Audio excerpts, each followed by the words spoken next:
Olá, eu sou Maurício Gaia, faço parte da equipe de curadoria do Inerte Brasil, Festival Internacional do Documentário Musical, que acontece agora de 14 a 25 de junho em São Paulo. Hoje nós vamos conversar com os diretores do filme Vila Lobos em Paris, Alexandre Guerra e Marcelo Machado. Esse filme faz parte da nossa competição nacional. Olá, Alexandre. Olá, Marcelo. Tudo bem com vocês? Como é que vocês estão? Olá, querido. Prazer estar aqui. Obrigado pelo convite. Uma honra participar do teu festival. Também, felizão de estar no Enet outra vez. Muitos filmes bons para ver esse ano.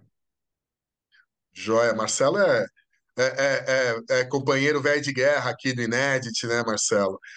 Ah, eu queria Habituê. começar falando. Bom, eu queria que você, Alexandre, me falasse como é que surgiu esse projeto, da onde que pintou essa ideia de você fazer essa investigação sobre os passos do Vila Lobos em Paris. Pois é, eu acho que assim, na verdade, eu sou um compositor, né? A minha intersecção nos filmes é sempre do ponto de vista musical, quer dizer, nunca eu transponho para a imagem a coisa, mas eu acho que a minha curiosidade, até como compositor, de investigar a biografia de outros autores, né, que tiveram talvez dúvidas nas suas carreiras em que escolha estética seguir, por que caminho e tal é um trabalho investigativo muito de uso pessoal, né, como compositor mesmo. E eu, justamente investigando a biografia do Villa-Lobos, me chamou a atenção o fato de que a passagem dele por Paris é uma coisa que passa despercebido pela maioria das pessoas e foi uma coisa, na verdade, decisiva na vida dele. Ainda que ele já tivesse, digamos assim, uma gramática musical já, de certa forma, esboçada ou até em parte consolidada, foi Paris que deu para ele a certeza das escolhas e dos caminhos que ele deveria ter na música, né? Então, eu encontrei nesse episódio, nessa passagem da vida dele, algo que eu acho que havia sido negligenciado como biografia e que é determinante para a história dele como compositor, né? Então, aí daí nasceu, de certa forma, um argumento que evoluiu para um pré-roteiro e tal, e aí, finalmente, a gente conseguiu ter o projeto aprovado para conseguir produzir o filme, e eu convidei o Marcelo para dirigir, e que trouxe também uma participação muito grande na questão do próprio roteiro, no pensamento, tentar achar uma forma de contar essa história, né? Porque, afinal, a gente não tem imagem do Vila em Paris, a gente não tem nada. Então, esse foi o desafio dessa história do filme. E, bom, aí você falou que o Marcelo ele entrou no projeto. Como é que, como é que se chegou no nome do Marcelo? Como é que foi feita essa aproximação entre vocês dois? Enfim, em que momento que isso se dá e de que maneira? Olha, então, na verdade, o Marcelo é um querido aqui do estúdio, né? Porque ele havia finalizado alguns filmes aqui, O Piano que Conversa, depois com a Palavra Nado Antunes, e no filme Ponte de Bambu eu tive uma participação com músicas, então a gente se aproximou e tal. E, obviamente, assim, o Marcelo é um cara que talvez seja o mais reconhecido compositor, diretor de documentários musicais, né? Então, de certa forma, putz, a pessoa, eu acho que tem um amor por música, um entendimento, né? Os filmes dele têm um cuidado, um capricho, né? A gente e aqui no estúdio todo mundo, né? O Mário e o Rafa que acompanharam o processo dele nos filmes dele falavam, cara, se o Marcelo topasse participar do filme do Vila seria maravilhoso. E aí, para minha total surpresa, quando eu fui conversar com ele, ele falou: Ale, depois que eu fiz o Tropicália, o meu projeto seguinte era para fazer um filme sobre o Vila, eu queria fazer e acabou não evoluindo. Então, olha que coincidência, você vem me propor uma coisa que já estava no meu radar de interesse, né? E, enfim, cara, foi maravilhoso, foi uma sorte, eu só posso dizer isso. E Marcelo, me diz uma coisa: você já tinha aí no radar falar sobre Vila Lobos. Agora enfim, você teve essa oportunidade de fazer um filme sobre Villa-Lobos. Fala aí, dentro dessa visão, né, do que você pensava lá atrás, com o que você realizou agora, se o objetivo foi alcançado, se você, enfim, ainda tem coisas sobre o Vila que você quer se debruçar ou já chegou no ponto. O que que você tem a dizer sobre isso? Bom, eu assim, né? Primeiro topei na hora, porque realmente queria. Já tinha passado pela cabeça o Vila como um tema de documentário. Mas os recortes, as formas que eu pensei em abordar eram completamente diferentes. Eu não tinha pensado em falar sobre tudo que acontece depois da semana de 22, né? Que são essas duas viagens formadoras dos anos 30, do Vila Lobos para Paris. Então, uma coisa que não tinha passado na minha cabeça. Eu tinha pensado em outras coisas. Então, assim, na hora eu topei, e na hora eu mudei o meu radar completamente para essa história, sabe? Não fiquei pensando, falei, aqui tem uma oportunidade incrível, não posso ficar repensando as histórias que eu queria contar, agora eu vou pensar nessa história. Então, a minha satisfação hoje é ter contado essa história, sabe? Assim, quem sabe até posso ressuscitar algum desses projetos no futuro. E o próprio Ale tem me falado, vamos continuar a contar essa história do Vila, porque depois disso tem um período incrível nos Estados Unidos, assim, que daria um outro recorte fantástico, assim. E aí tem muito material de arquivo, né? Aí não é essa fogueirinha que o Ale me colocou, porque assim, né? Quando a gente entra nos anos 20 não tem, entendeu? Você não tem os Não tem, registros, né? né? E como E é que é isso que lidar com essa foi o lado. dificuldade na hora de, Desculpe. na hora de realizar mesmo o filme? Como é que é lidar com essa dificuldade justamente dessa escassez de registro em audiovisual e tudo mais, num caso que, assim, né, é um suporte importante, né? Quer falar um pouco, Ale? Então, eu vou só comentar um lance que eu já devolvo para o Marcelo, que é o seguinte. Logo que o Marcelo entrou, eu já tinha me debruçado sobre essa mesma dificuldade. Então, da minha forma de pensar, eu tinha pensado em justamente reproduzir algumas das sequências, as sequências chaves que tinham uma dramaturgia para ser trazida, como o embate dele com Cocteau, por exemplo, que é fundamental para a história e tal, e em animação, né? Então, eu tinha pensado primeiro uma reconstituição, depois a animação, e quando eu trouxe isso para o Marcelo, ele pensou sobre isso e comentou comigo que ele conhecia um diretor de arte que era storyboardista, que ele poderia talvez fazer quase como um HQ contando essa história. Então, nós partimos daí, né? Então, É eu acho que verdade, é legal você lembrar isso, Ale. Porque o Rodrigo Leão, quando ele veio, o diretor de arte, ele veio para desenhar o filme. E ele não propôs nenhum desenho. Isso foi muito interessante. Ele fez um conceito que não tinha nenhum desenho. A gente chamou ele para desenhar e ele propôs essas outras coisas que vocês vão ver no documentário. Foi bem lembrado isso. na verdade, foi muito. O Marcelo ter trazido o Rodrigo foi muito interessante, porque ele deu ali. Primeiro, um cara hiper criativo, trouxe coisas assim muito ousadas, incríveis, assim, até o Marcelo veio meio com medo, Ale, puxa, eu vou te falar, olha, vem com a cabeça aberta, porque o cara veio com ideias assim super diferentes e tal, e eu achei maravilhoso, porque tem uma questão, sabe, que a gente queria, que o Marcelo, uma expressão do Marcelo, a gente precisa tirar um pouco da poeira do Villa-Lobos. O Villa-Lobos estava um pouco empoeirado, sabe? Uma coisa, uma ideia muito passada dele. E aí a gente queria trazer ele vivo, presente, né? Então, eu acho que o Rodrigo foi a pessoa certa, porque ele entendeu isso e traduziu a nossa necessidade de ter algumas narrativas dentro do filme que pudessem, com uma representação de imagem, contar a história, você entendeu? Sem ficar numa coisa muito careta. Então, foi isso. Bacana. Agora eu queria que vocês falassem um pouquinho, né? é, essa passagem. Começando pela primeira passagem do Villa-Lobos em Paris, é óbvio, quem vai assistir o filme vai entender os motivos, mas queria que vocês falassem um pouco o que levou o Villa-Lobos para Paris, né? E também, por exemplo, você falou desse encontro que ele tem com Jean Cocteau, né? O impacto disso, para a gente ter a dimensão disso dentro da obra dele e como isso é abordado no filme também. Queria que vocês contassem um pouquinho dessa história que está no filme, mas é importante para quem ainda não assistiu entender.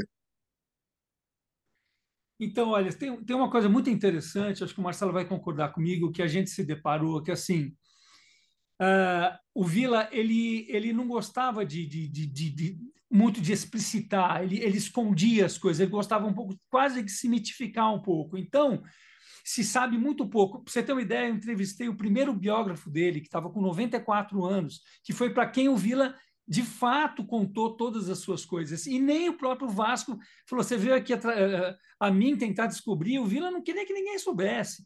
Então, o fato é que essas coisas todas são muito escondidas, né?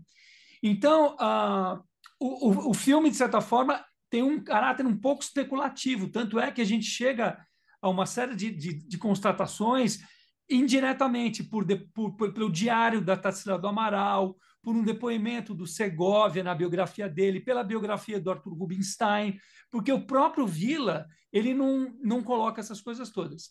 Mas, assim, então, dizendo que a gente levanta uma série de teorias, propõe uma série de coisas, mas nada a gente fecha exatamente, né? Porque há uma série de possibilidades. O fato é que a semana de 22, o Vila chegou como compositor, o único compositor convidado, o compositor brasileiro talvez com mais reconhecimento, mas ainda assim, né, esse que é o mote da coisa foi vaiado, né, uma coisa incrível, como assim e tal, né?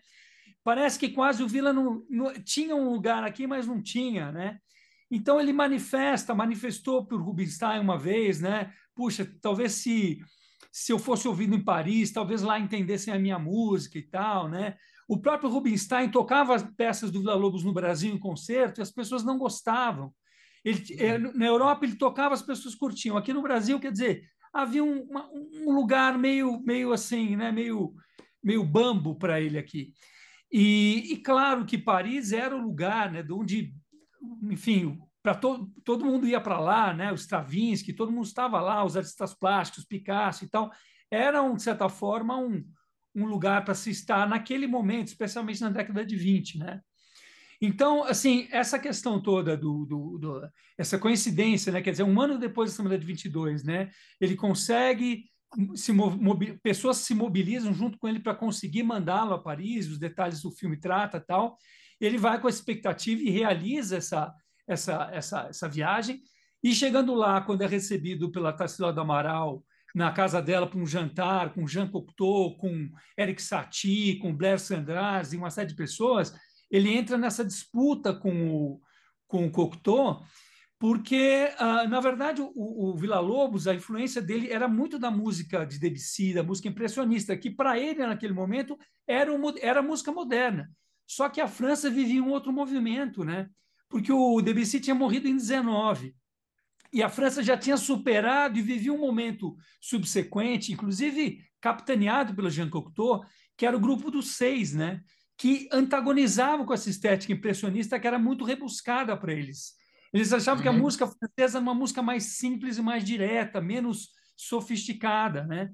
E quando o Villa-Lobos, numa discussão sobre improvisação, vai para o piano e começa a tocar coisas que emulavam essas atmosferas impressionistas, o Jean Cocteau pensou, né, reagiu, falou: cara, você vem para a minha terra para fazer uma coisa meio impressionista, né, que é algo que a gente já É. superou. Mas aí o Ale está dando um spoiler, porque já está contando um trecho do filme. E Não, a mas acho que é importante ter esse Não, é tipo importante, importante. de Eu só acho assim, narrativa, porque a gente entende um pouco o que o Villa-Lobos passou por lá também, né? mas você sabe, Maurício, que eu, assim, né, a precisão e a pesquisa veio do Ale, né? Ele que tem a. Mas eu, como você sabe, eu gosto de música. E essa semana eu estava, assim, trombei com uma entrevista de um músico do pop africano. E o repórter dizia assim: sua música é muito valorizada na Europa hoje. E a resposta dele foi: eu não quero saber se minha música é valorizada na Europa. Eu não me interessa se a Europa está ouvindo minha música. Não é esse o meu público. E ele dá uma desconcertada, assim, né? Dessa coisa eurocêntrica, né? Então, todo mundo estava lá. Realmente, os russos estavam lá e outros músicos do mundo estavam lá, né? Eu vi a semana passada Tina, né? O documentário sobre a Tina Turner. Então você vê que quando termina, quando ela separa, ela vai para Londres, ela vai viver na Inglaterra, né? Também tem isso. Você fala, não, hemisfério norte também, de alguma forma, você encontra uma relação. entre o Uhum. que se fez no século XX, principalmente no pop rock e tal, com a Europa, né? Com centros europeus de música, seja Paris, seja Londres e tal. E ontem eu vi o Elvis, vi aquela biopic do Elvis, e a grande Sim, frustração do cara é não ter ido para a Europa, né? ele nunca foi, Então, quer nunca se dizer, apresentou fora dos Estados essa, Unidos, né? essa coisa eurocêntrica, né? Quer dizer, até aqui, até esse momento da história, ela é uma grande referência. Estar na Europa, estar nos grandes centros de música e tal, né? E eu acho que o filme, o nosso documentário, ele traz pelo menos um alento sobre você ter referências que não dependem desses grandes centros, que estão mais ligadas à sua cultura, à sua música, à música ancestral dos seus povos, né? Então, isso eu acho muito interessante, né? E é um pouco em torno disso que se tensiona o nosso arco aí do filme, né? Ele é rejeitado, como bem disse o Ale, ali pela, né, elite cultural, né? Estão querendo uma outra coisa. Ele tem essa outra coisa para entregar, o Vila tem isso, né? E um pouco fala, peraí, eu acho que né? Ele vai olhar, eu usava sempre a expressão bagagem ou mochila, ele vai dar uma olhada na mochila, como se ele fosse um mochileiro. Estava lá na França, vai dar uma olhada na mochila, pô, ele tem muita coisa para entregar, né? Então, eu acho que é isso que me entusiasma no Vila, assim, né? Que eu acho que é um compositor do universo de concerto, da música erudita, etc.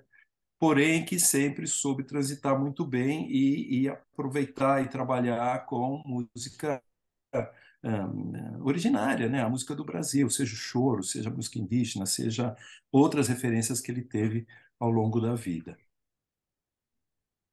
Eu acho que é isso que E, ele vai para Paris como o Elvis gostaria de ter ido, sabe? Uma coisa assim, mas ele descobre lá que ele tem algo a mais, né? e aí, será que, por exemplo, voltando, né, no começo da história, ali a semana de 22, né, que, enfim, os modernistas trazem isso, né, dentro do discurso deles, essa coisa da brasilidade e tudo mais. De repente, a impressão que dá é que essa viagem dele a Paris faz com que ele retorne a esse momento de 22 do modernismo, de reforçar a brasilidade. Ele começa a imprimir isso um pouco na música dele a partir de então, de uma maneira mais nítida, né? Parece que é essa interpretação que eu tenho tá correta, é isso mesmo, Ale? Eu acho que ele foi encorajado a ser Villa-Lobos, sabe? Ele foi provocado a assumir o Villa-Lobos que ele já era, sabe? Porque, na verdade, você vê, as coisas que ele tocou na semana de 22, né? O quarteto simbólico, essas coisas, tem uma influência debussiana muito clara, né? Só que ele, por exemplo, o Choro número um, né, que é da série Choro, foi o primeiro. Ele tinha composto em 21, se eu não me engano, Uhum, ou 19, enfim, mas é anterior à França e é o primeiro choro é uma peça para violão solo, um choro de fato, quer dizer, uma coisa totalmente brasileira, né? Ele já tinha um trabalho, um interesse pela música indígena, né? E já tinha um grande diálogo com a música popular, mas ele é interessante isso, né? A cena de concerto no Brasil via isso com certo preconceito, né? Porque, pensa, essas músicas extremamente populares, do cancioneiro popular, né? Parece que não pertenciam à sala de concerto para a elite brasileira, né? Então, ele não havia sido encorajado no Brasil a apostar nesse repertório, nesse caminho, quando na França foi justamente o contrário, né? Ele tentou aplicar o que as pessoas aqui, de certa forma, reconheciam como uma música sofisticada e de concerto, à altura da sala, né? E ele tocou lá e o efeito foi contrário. Então, eu falei, então já foi por isso que o Marcelo falou. Ele já tinha realmente.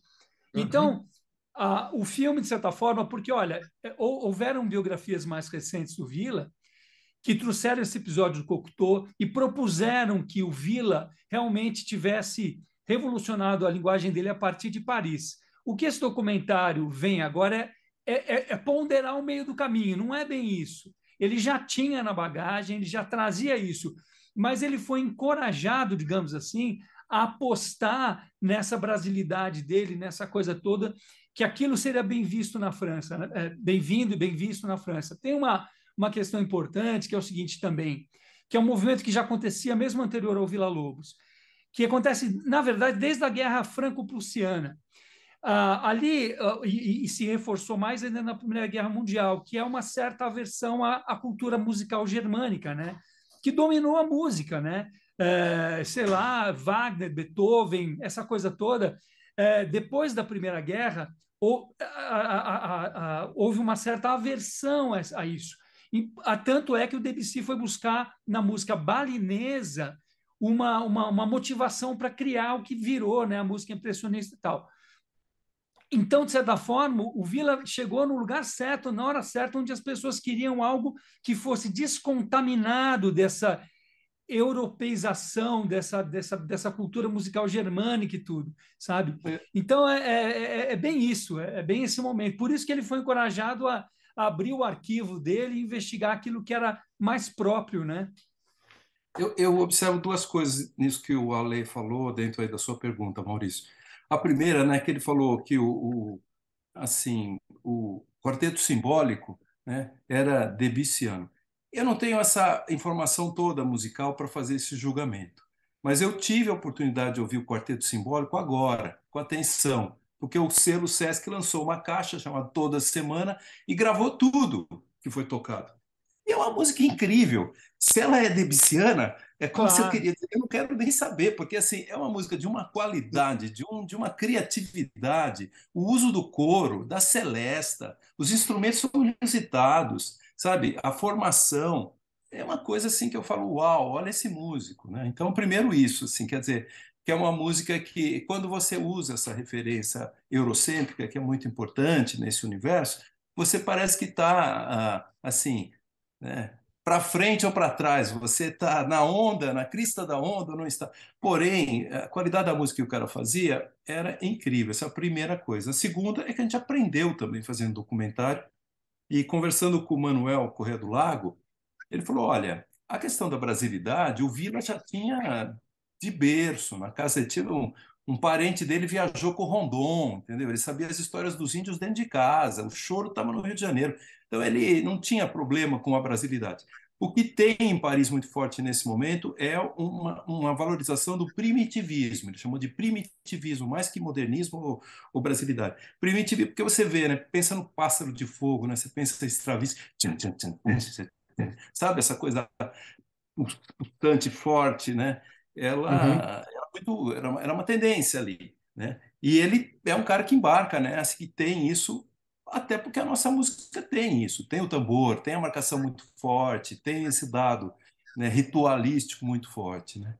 Então, assim, ele já tinha os dados de brasilidade, ele acorda para isso nesse período. A viagem é muito interessante, porque a cena parisiense está fervendo, mas o que eu cada vez mais vejo é que ele fazia uma música incrível, uma música de qualidade, né? Eu que não tenho toda a formação do Alê, que é maestro, compositor, mas que tive o privilégio de poder ouvir essa música nesse momento, um momento até com lançamentos novos, leituras, né? O Quarteto Simbólico que a gente ouviu, Cláudio Cruz, regendo, e maravilhoso, assim, sabe? Uma coisa que você fala, uau, lindo, né?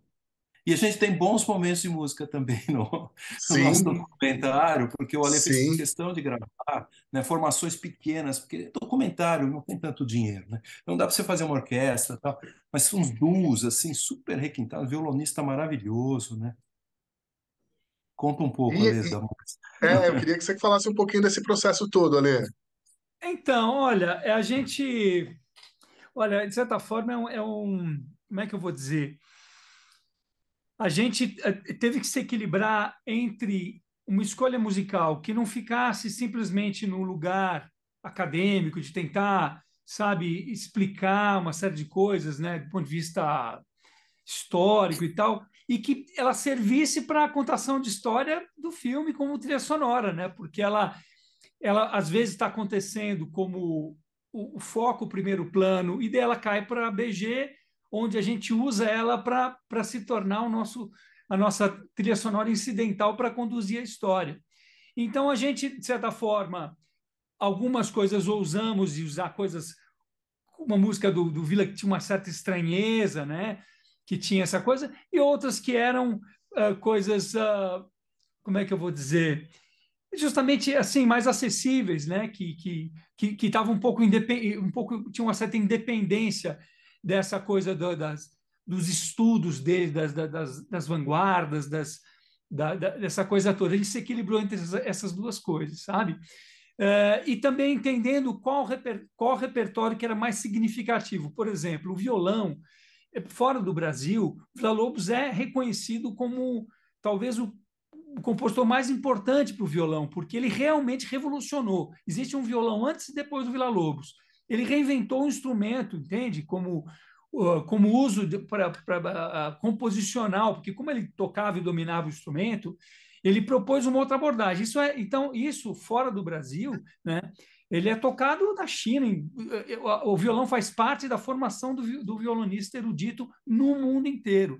Então, talvez a música do violão do Villa-Lobos, que a gente talvez não preste tanto atenção, está ligado mais às baquianas, aos choros e etc., mas ela, em termos gerais, é importante. Então, a gente devolveu esse lugar de destaque para o violão no filme, tem momentos importantes, né? E aí também, como o choro, de certa forma, é a música que o consagrou na Europa, a gente não pôde fazer. Tem uma pequena inserção dos choros 10 com o ZESP e tal, mas fizemos os choros de formação menor, os choros número 2 para clarinete e flauta, os choros número 5 para piano solo, os choros número 1 para violão, né? Várias peças de piano, algumas coisas interessantes dele, com aquela influência de música indígena, a versão de Nozaniná com piano e voz, né?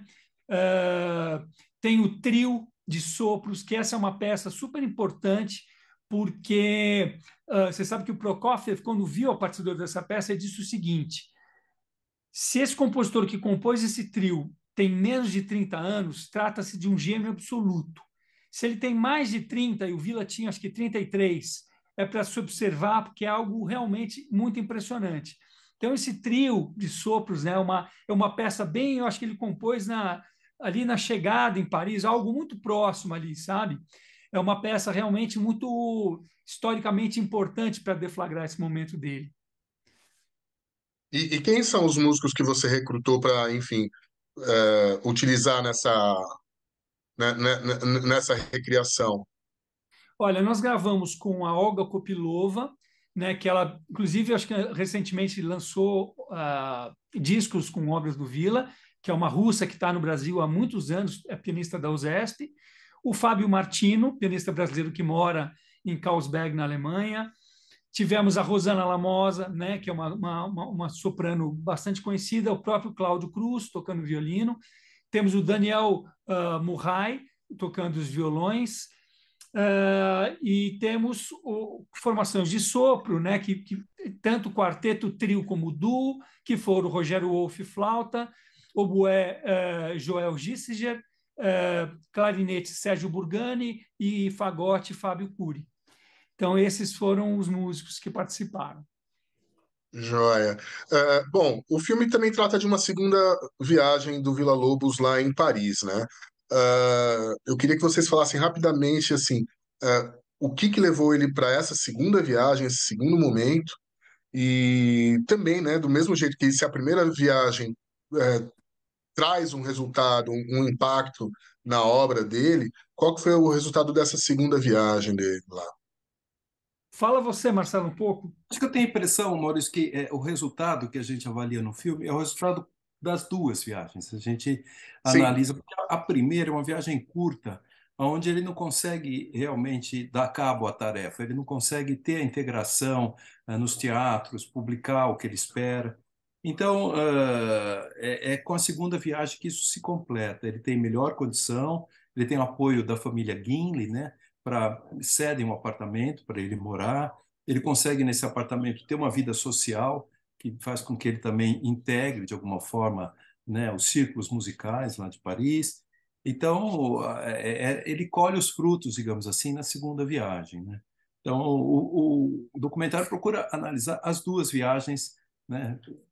E não acredito que não é que não se faz distinção, mas a primeira é quase uma preparação para o que vai acontecer na segunda, onde ele ocupa as casas principais. Eu tenho um contrato com uma editora importante que publica as partituras, né? E tem a condição Uhum. realmente de de mostrar, né, o que ele queria. Como ele disse, eu não vim aqui aprender, eu vim aqui mostrar o que eu sei, mostrar o que eu faço. Isso ele consegue fazer na segunda viagem. Então, a gente usou o intervalo entre as duas viagens quase como se fosse uma volta para casa, no sentido de uma reflexão que ele teria feito sobre ah, as suas raízes, mas isso é um recurso dramático, tá? Não estamos afirmando que foi nesse período exatamente que ele tomou consciência, isso seria uma pretensão muito grande, porque ele já trazia, como a gente já falou aqui, esse repertório, mas de alguma forma a gente usou isso dramaticamente como uma pequena pausa, né, de reflexão, e aí então a segunda viagem como uma conclusão dessa intenção. E curiosamente, o Villa-Lobos, depois dessa segunda viagem, ele passa 17 anos sem ir a Paris, né? Sim, A vida dele vai acontecer em outros ciclos. Nos Estados Unidos, como a gente já falou aqui, tem um grande desenvolvimento, faz concertos e rege Costa Oeste, Costa Leste, Nova York, Los Angeles, etc. Porém, ele depois tem uma grande pausa, né? Uma pausa onde ele tem um papel muito importante aqui no Brasil também, né, que é integrado no governo do Getúlio Vargas, tal, tendo um papel importante na educação musical. E então esses são os outros assuntos para os documentários que virão nos inéditos 2024, 2025, né? Vou pô, fazer logo uma com certeza. série sobre porque ele merece, entendeu? É um músico que merece uma série. Ele tem Sim, repertório para isso. E a gente não conhece, entendeu? Estava lá na nota. Qual nota que ele estava? Era de R$ 100? O Villa-Lobos? Nome de um parque, nome de um shopping, todo mundo fala, Villa-Lobos, tão falado, né? Mas a gente não ouve, entendeu? A gente não ouve e não entende, não sabe o que aconteceu. Claro, eu acho que toda a rigidez da música de concerto, tudo que a música de concerto parece fazer contra ela mesma, muitas vezes, né? Se fechando numa clausura, e ela às vezes impede a gente de ouvir uma música tão maravilhosa como a do Villa, assim, sabe? Uma música incrível. E uma quantidade de composição, né? Só na área do violão, como já disse bem o Alê, é uma referência internacional, assim, sabe? Ninguém cresce no violão sem passar pelos estudos escritos por ele. sim. Então, acho que a gente é um primeiro, né, Ale? Vão vir outros, não Meu vão? Deus do Vamos. céu. É, Se o Maurício fosse um grande patrocinador que a gente estivesse vendendo agora para ele a série. Onde que está o cheque? Eu vou assinar agora. Vai, Maurício, Cadê? assina o cheque, Maurício. mas E, olha, fala, Lê, fala. não, desculpa, não. Você sabe uma coisa que a gente, até no processo de colocar esse filme vivo, né? Nota que assim, não temos, pelo menos eu não tenho conhecimento de documentários sobre o Vila recentes, né? E muito assunto em pesquisa ficou rolando na paralela e se descobrindo muita coisa do Vila e tal. De certa forma, esse filme acaba sendo uma foz onde várias tendências e correntes de pesquisa de pessoas e tal vêm desaguar. Pessoas que não tinham intersecção, sabe? Só para contar uma coisa particular, muito interessante, um dos depoentes do filme, o Maurício Torres Assunção, contou que havia uma biblioteca, eu não sei se era na Embaixada Brasileira, lá em Paris, que tinha uma reunião de livros assim, que, sabe, incríveis e tal. Foi por isso que ele conseguiu fazer um livro que chama O Brasil nas Ruas de Paris, com um capítulo dedicado ao Villa-Lobos, mas que depois esses livros, a biblioteca foi extinta e os livros foram doados e dispersados pela Europa. Essa simbologia da informação dispersada é um pouco o que a gente encontrou. O filme é um pouco para trazer as pessoas para um lugar comum para falar do Vila. Eu acho que as pessoas que vão se ver no filme, os depoentes, vão chegar a uma série de conclusões porque elas não se falam entre elas. De repente, esse filme é um lugar comum dessa informação, onde essa informação vem desaguar, sabe? Então, eu tenho muito orgulho porque como o Marcelo falou, a importância de se falar do Vila, mas essas coisas estão acontecendo tão dissociadas que elas encontraram aqui um lugar onde elas dialogam e devolvem para a gente uma vivacidade, um frescor sobre o Vila, sabe? Que é muito entusiasmante, eu acho. Era justamente o que eu ia perguntar, que, por exemplo, você falou ali atrás que o próprio Vila não deixou muito rastro dessas passagens lá. né? Como é que foi, inclusive no filme vocês vão até Paris, né? Como é que foi esse trabalho de tentar recriar essa trajetória? Como que foi mapear, encontrar pessoas que pudessem dar depoimentos sobre esse período de uma maneira que, enfim, vocês conseguissem construir uma história que resultou no filme? Como é que foi esse trabalho de mapear essas pessoas e também de né, qual foi a bússola que vocês utilizaram em Paris para recriar esses passos dele lá pela cidade? Paris, aquela Campinas ajeitadinha. Então, olha, tem uma questão, eu vou devolver para o Marcelo, mas só para introduzir isso, eu, quando me interessei pelo tema, eu fui, há 7 anos atrás, eu fui eu mesmo, uma coisa meio voluntariosa, assim, investigativa, eu fui para Paris sozinho, ainda sem filme, sem nada, né? Fiquei lá uma semana, fui entrevistar na Isto é Cheque, escrever o livro Villa-Lobos à Paris, né, em Paris. Fui a Salle Gaveau, onde houveram concertos importantes dele. Eu tentei, a todos os lugares que ele tinha estado, Rádio France, Place Saint-Michel, Hotel Bedford, eu tentei rastrear a editora dele, Max Echig, Rue de Rome, Conservatório. Eu fiz esse percurso sozinho, tentando mapear, né? Então eu fiquei, mas assim, de novo, um pouco frustrante, porque pouco se sabe né, o que se tem redigido, né? E aí, com o Marcelo, num segundo momento, o Marcelo que trouxe, inclusive, ele falou: Ale, eu já tinha quase fechado ali, nós tínhamos quase fechado o roteiro. Leia o livro do Maurício Torres aqui, o Maurício, esse livro, né? O Brasil nas Ruas de Paris. Ele faz uma coisa fantástica, que é dizer o seguinte: olha, ele fala da pessoa naquele lugar e depois, no final do capítulo, fala: olha, os lugares são esses, e dá os endereços de todos os lugares, sabe? Ele, de certa forma, embora a gente já soubesse da maioria desses lugares, de certa forma foi, pelo mínimo, uma confirmação. Né, Marcelo? Conta você um pouco. Não é isso, assim, primeiro que o Ale já tinha feito a pesquisa toda, não só a pesquisa de repertório, ouvido a música na literatura, né, nas biografias, lido história e tal, como tinha ido a Paris e tinha mapeado esse percurso. Então, veio um pouco pronto para mim, sabe? Isso foi maravilhoso, pegar um filme assim que você não tem que carregar o piano, né? Você senta e toca. Isso foi para mim um privilégio. Acho que é a primeira vez que eu faço isso. E como tinha a pesquisa, a gente foi só colocando algumas cerejas nesse bolo, tentando trazer algo mais. Mas as principais locações estão todas mapeadas pelo Ale. Ele tinha gravado as coisas, inclusive, tinha levado câmera e tal. Então a gente acabou fazendo de novo. Teve o Maurício, que trouxe algumas coisas. E aí os produtores também, né? Trouxeram, sei lá, a loja de discos de vinil, que é uma coisa assim, tão gostoso entrar ali, porque o vinil, ele, né, aquela capa, você vê, realmente se gravou muito, né? Tem muita edição de disco, de música do Villa-Lobos na França, muito. Você vê naquela loja. A loja de violões também, quantidade de partituras, né, para os estudantes. A loja de violões fica na Rua do Conservatório, lá em Paris. Então você tem ali um lugar que é lugar de estudante de música e tal. E um vendedor que é brasileiro, né? E É, um grande violonista. Agora Então, tem uma. a informação ela não para de chegar. Tanto é que nós gravamos no Rio de Janeiro uma entrevista maravilhosa com uma pessoa que morava em Paris quando o Villa-Lobos esteve lá. E ela nos contou detalhes do cotidiano do Villa. Acontece que a gente trabalhou assim com um roteiro, digamos, e a pesquisa estava já tão fechada que a gente não conseguiu montar num doc de televisão, ele teria que virar um longa. Não existia o orçamento, a gente fez uma opção, não, vamos realizar o filme, vamos fechar o filme. O Ale sim. pode falar mais disso, porque ele pretende fazer um curta com esse material, Então, mas é porque foi. material que vai nascendo do trabalho, ele nasce do É, trabalho. Você fecha uma pesquisa, como é a dele, de anos, né? E depois, quando você se debruça sobre o assunto outra vez, as coisas aparecem, né? Como apareceu a Miriam Dausberg. Fala dela, Ale.